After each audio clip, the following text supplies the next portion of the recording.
नमस्ते।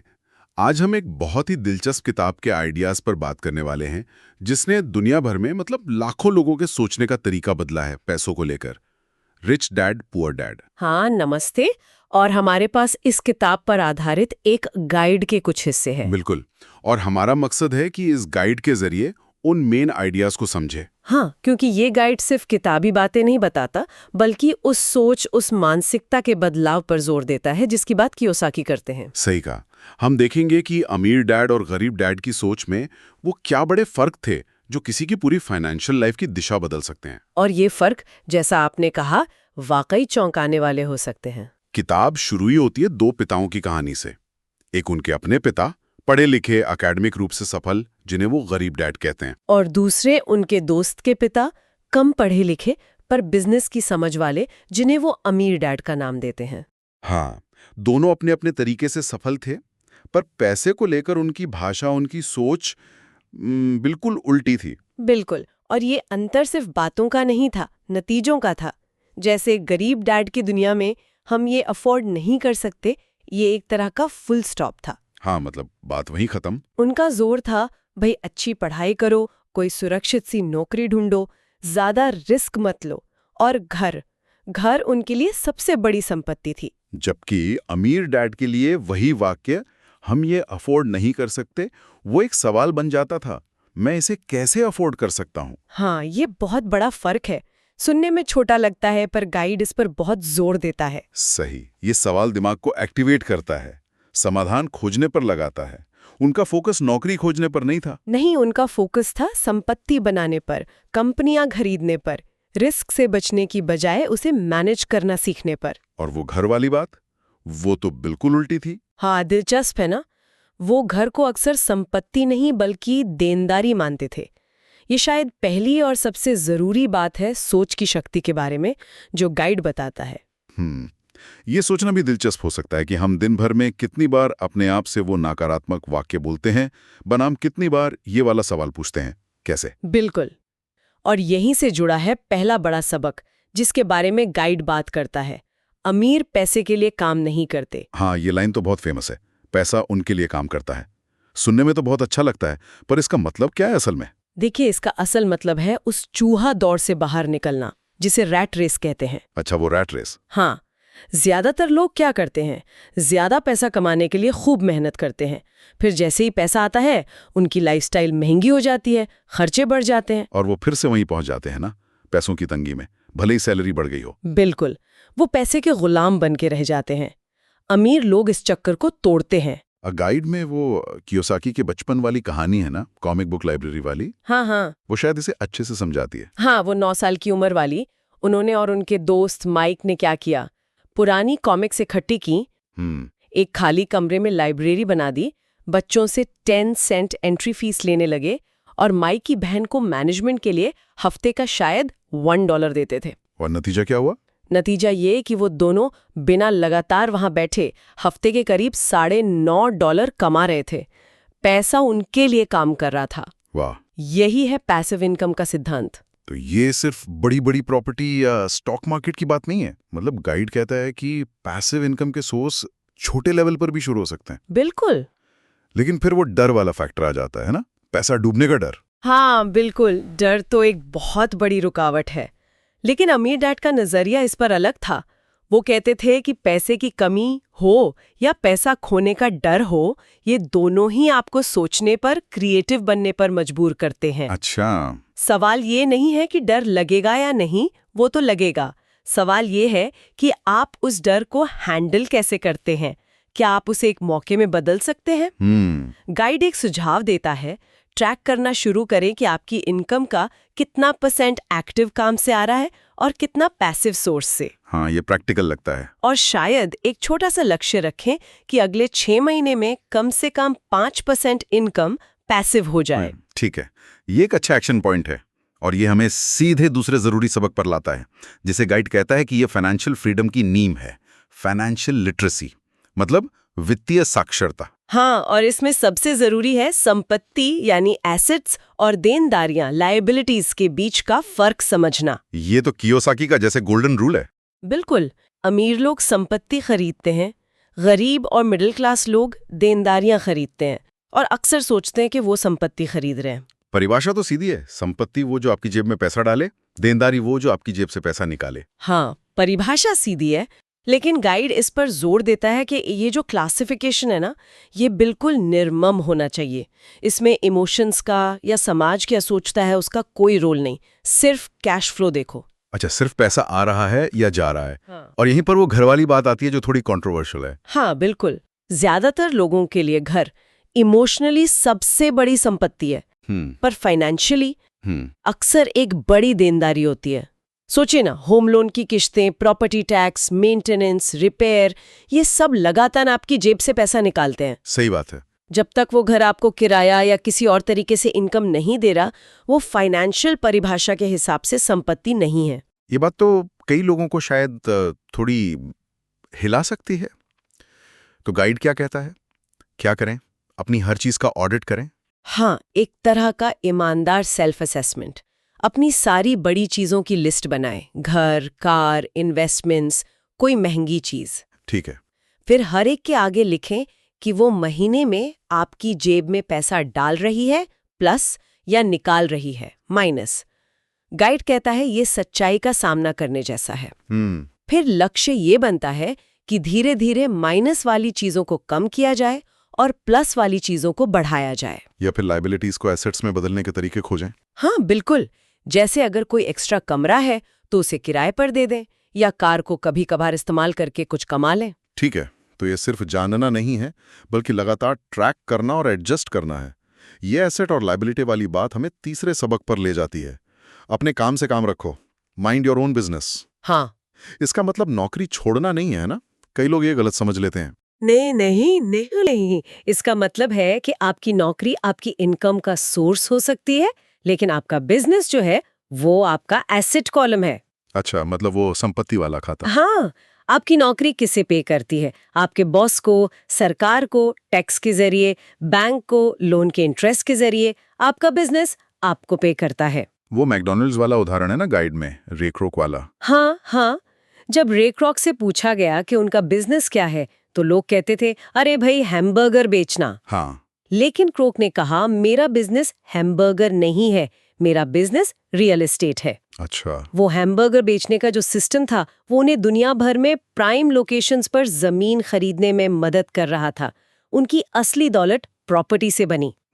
तो गाइड यही समझाता है कि हमें अपनी नौकरी के साथ साथ साइड में अपनी संपत्ति बनाने पर फोकस करना चाहिए, चाहे वो रियल एस्टेट हो, स्टॉक्स हो, बॉन्ड्स हो, इंटेलेक्चुअल प्रॉपर्टी हो या कोई छोटा सा साइड बिजनेस। तो प्रैक्टिकली इसका मतलब हुआ कि अपनी सैलरी से जो भी बचता है या जो भी निकाल सकते हैं, उसे ऐसी संपत्तियों में लगाएं जो इनकम दें।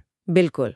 पहला कदम हो सकता है कि देखें कि आपकी जो अभी की स्किल्स हैं, क्या उनसे कोई साइड इनकम बन सकती है। दूसरा, उस इनकम को या अपनी बचत के एक हिस्से को लगातार एसेट्स खरीदने में लगाएं और फिर ट्रैक करें कि आपके एसेट कॉलम से कितनी इनकम आ रही है। और लक्ष्य ये हो कि एक दिन एसेट से आने वाली इनकम आपके खर्चों से ज्यादा हो जाए। एग्जैक्टली, वही है फाइनेंशियल फ्रीडम। ठीक है, तो एसेट्स बनाने हैं, लेकिन फिर सरकार आ जाती है टैक्स लेने। यहीं पर चौथा सबक आता है जो थोड़ा टेक्निकल लग सकता है, पर गाइड इसे अमीरों का एक बड़ा हथियार बताता है। टैक्स का इतिहास और कॉरपोरेशंस की ताकत। हाँ, देखिए, गाइड समझाता है कि टैक्स का सिस्टम कैसे बना। शुरू में ये अमीरों पर ज्यादा फोकस था, लेकिन धीरे धीरे इसका बोझ मिडिल क्लास पर ज्यादा आ गया। और अमीर लोगों ने कानूनी तरीकों से, खासकर कॉरपोरेशंस का इस्तेमाल करके, अपने टैक्स का बोझ कम करने के रास्ते निकाल लिए। सबसे बड़ा फर्क कहाँ आता है? गाइड किस बात पे फोकस करता है? वो कैश फ्लो के क्रम पर। एक एम्प्लॉई मतलब कर्मचारी पहले कमाता है, फिर सरकार टैक्स लेती है, पे टैक्सेस, और फिर वो बची हुई रकम खर्च करता है, स्पेंड, ETS। ETS, ठीक है। और एक कॉरपोरेशन का मालिक? वो पहले कमाता है, अर्न, फिर कॉरपोरेशन के जरिए कानूनी तौर पर जो जायज बिजनेस खर्चे हैं वो करता है, स्पेंड, और फिर जो मुनाफा बचता है उस पर टैक्स देता है, पे टैक्सेस, EST। EST, अच्छा, ये क्रम बदलने से इतना फर्क पड़ता है? बहुत बड़ा फर्क, क्योंकि कई सारे खर्चे टैक्स देने से पहले किए जा सकते हैं। इससे आपकी टैक्सेबल इनकम कम हो जाती है। जैसे कि बिजनेस ट्रिप्स, कुछ हद तक खाने पीने का खर्च, अगर घर से ऑफिस चलाते हैं तो उसका खर्च, कार का बिजनेस यूज। हाँ बिल्कुल, बशर्ते वो सब नियम और कानून के दायरे में हो। गाइड यही सलाह देता है कि इस बारे में बेसिक जानकारी लेना और ज़रूरत पड़े तो प्रोफेशनल्स जैसे अकाउंटेंट या वकील से सलाह लेना ज़रूरी है। और ये सिर्फ बड़ी कंपनियों के लिए नहीं है, छोटे बिजनेस या फ्रीलांसर्स भी इसका फायदा उठा सकते हैं। इसका मतलब टैक्स चोरी करना नहीं है, बल्कि कानूनी तौर पर टैक्स को ऑप्टिमाइज करना है। ये वाकई पावरफुल आइडिया है। तो इस EST मॉडल को अपनाने के लिए भी पहले एसेट्स तो बनाने होंगे, पर कई लोग कहते हैं अरे भाई हमारे पास इन्वेस्ट करने के लिए पैसे कहाँ हैं। हाँ, यहाँ 5वां सबक आता है। अमीर पैसा बनाते हैं, मतलब इन्वेंट करते हैं। ये कैसे होता है? गाइड इसी सोच को चैलेंज करता है कि पैसा कमाने के लिए हमेशा पैसा चाहिए। अमीर डैड मानते थे कि पैसा सिर्फ एक आइडिया है। आपकी सबसे बड़ी संपत्ति आपका दिमाग है, आपकी फाइनेंशियल इंटेलिजेंस है। फाइनेंशियल IQ की ने एक प्रॉपर्टी देखी, कीमत थी $75,000, पर फोरक्लोजर में सिर्फ $20,000 में मिल रही थी। पर उनके पास पैसे नहीं थे। नहीं थे। उन्होंने क्या किया, $2,000 का एक छोटा सा लोन लिया, शायद किसी दोस्त से, और उस पैसे से 90 दिनों के लिए उस डील को होल्ड कर लिया। फिर तुरंत विज्ञापन दे दिया, 60,000 रुपीज में घर, कोई डाउन पेमेंट नहीं। अच्छा। और खरीदार मिल गया? हाँ। फटाफट मिल गया। खरीदार ने कुछ प्रोसेसिंग फीस दी, जिससे कियोसाकी ने अपना 2,000 रुपए का लोन चुका दिया और 500 रुपए का प्रॉफिट भी कमा लिया। अरे वाह। आखिर में बैंक ने खरीदार को लोन दिया, कियोसाकी को 60,000 रुपीज मिले, जिसमें से उन्होंने ओरिजिनल सेलर को 20,000 दिए। तो नेट प्रॉफिट? नेट प्रॉफिट हुआ $40,000, वो भी लगभग बिना अपना पैसा लगाए और बहुत कम समय में। कमाल है। तो ये सिर्फ पैसा होना नहीं है, बल्कि मौका पहचानना, डील बनाना और फाइनेंशियल टूल्स जैसे लोन, ऑप्शंस, इनका क्रिएटिव इस्तेमाल करना है। हाँ, और गाइड कहता है कि ये काबिलियत डेवलप की जा सकती है। कैसे? इसके लिए मार्केट पर नजर रखनी होगी, कहाँ समस्याएं हैं जिन्हें हल किया जा सकता है, कहाँ अंडरवैल्यूड एसेट्स हैं। फिर क्रिएटिव सॉल्यूशन सोचने होंगे। इसमें जॉइंट वेंचर करना, बार्टर करना या दूसरों का पैसा, OPM, अदर पीपल्स मनी, इस्तेमाल करना शामिल हो सकता है। गाइड सुझाव देता है कि रेगुलरली मौके तलाशें, जैसे हफ्ते में 3 से ज्यादा अपने ज्ञान में इन्वेस्ट करें, अपना नेटवर्क बढ़ाएं। और ये ज्ञान और स्किल्स आएंगे कहाँ से? ये हमें छठे सबक पर लाता है। सीखने के लिए काम करें, पैसे के लिए नहीं। ये तो बिल्कुल ट्रेडिशनल करियर एडवाइस के उल्टा है। बिल्कुल उल्टा है। गरीब डैड किस पर जोर देते थे? स्पेशलाइजेशन पर। एक ही चीज में बहुत अच्छे बन जाओ। हाँ, एक्सपर्ट बनो। अमीर डैड का नजरिया था कि कई अलग अलग फील्ड्स के बारे में थोड़ा थोड़ा जानना, जिसे जनरलाइजेशन कहते हैं, और फिर एक्सपर्ट्स की टीम बनाना ज्यादा जरूरी है। अच्छा। खासकर करियर की शुरुआत में सैलरी से ज्यादा उन स्किल्स को सीखने पर ध्यान देना चाहिए जो आपको भविष्य में एसेट्स बनाने में मदद करेंगी। गाइड किन खास स्किल्स पर जोर देता है? सेल्स और मार्केटिंग, ये बहुत जरूरी है। कम्युनिकेशन, नेगोशिएशन, लीडरशिप और जाहिर है फाइनेंशियल मैनेजमेंट। कियोसाकी अपनी कहानी बताते ना कि वो जेरोक्स में सेल्स सीखने गए थे। हाँ, सिर्फ बेचने का डर दूर करने के लिए। हालांकि सैलरी कम थी, वो बेस्ट सेलिंग ऑथर और बेस्ट राइटिंग ऑथर का फर्क समझाते हैं। अक्सर सफलता लिखने की कला से ज्यादा बेचने की कला पर निर्भर करती है। सही बात है। तो गाइड का सुझाव है कि हम एक तरह का स्किल ऑडिट करें, देखें कि हमारे पास क्या है और हमें क्या सीखने की जरूरत है। हाँ, पहचानें कि कौन सी एक एक्स्ट्रा स्किल आपकी इनकम या एसेट बनाने की कैपेसिटी को सबसे ज्यादा बढ़ा सकती है। फिर उसे सीखने के लिए प्लान बनाएं, किताबें पढ़ें, कोर्स करें, कोई मेंटर ढूंढें। और सबसे जरूरी, जो सीखा है उसे तुरंत लागू करें। सीखना एक लगातार चलने वाली प्रोसेस है। ये सब सुनने में तो बहुत अच्छा लगता है। सोच बदलो, एसेट्स बनाओ, टैक्स बचाओ, सीखते रहो। लेकिन असल जिंदगी में बहुत सी रुकावटें आती हैं। हाँ, आती हैं। गाइड इनके बारे में भी बात करता है। हाँ बिल्कुल। चैप्टर 7 में 5 मेन रुकावटों की बात है। डर, संदेह, आलस, बुरी आदतें और अहंकार। डर, खासकर पैसा खोने का डर, ये तो सबसे कॉमन होगा। हाँ, सबसे आम। गाइड कहता है कि अमीर लोग भी डरते हैं, वो भी पैसा खोते हैं, लेकिन वो इसे सीखने की प्रोसेस का हिस्सा मानते हैं। वो डर को खुद पर हावी नहीं होने देते। और बुरी आदतों में गाइड एक खास आदत पर बहुत जोर देता है। पहले खुद को भुगतान करें, पे योरसेल्फ फर्स्ट। ये क्या है? देखिए, ज्यादातर लोग क्या करते हैं, पहले अपने सारे बिल चुकाते हैं और फिर अगर कुछ बच गया तो उसे सेव करते हैं या इन्वेस्ट करते हैं। हाँ, यही होता है। पहले खुद को भुगतान करें, इसका ठीक उल्टा है।